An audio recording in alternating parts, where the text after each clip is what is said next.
you got to first create a sense of urgency. Or for me, I'm like a holy discontent. You have to have people who are saying what we're doing is okay, but there's something bigger that we should be doing. Help people in your team see that, to buy into that, and then they begin to create that trophy.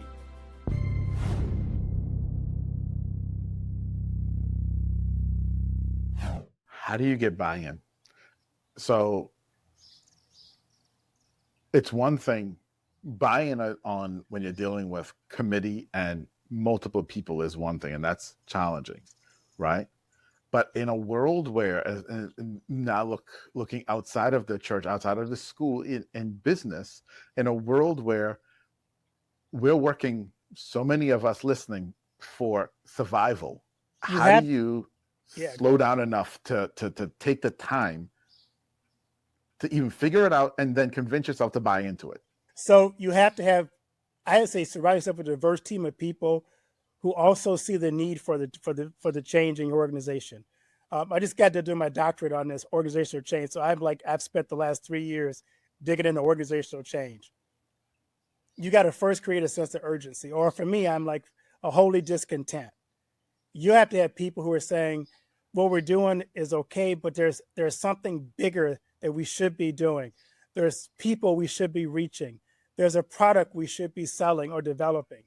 There is a service we have to provide that our community or our businesses around us are not providing.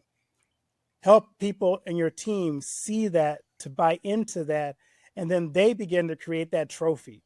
Here's how we're going to get from this sense of urgency, this need to change, to the trophy.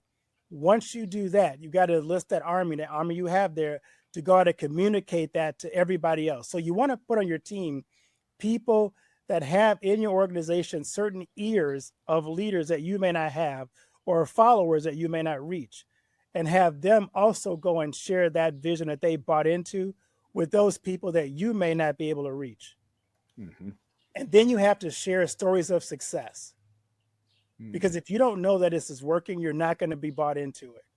When you share success stories with your organization, when you lift up people that are doing it, living it out, you begin to see people go, yeah, I see why we're doing this.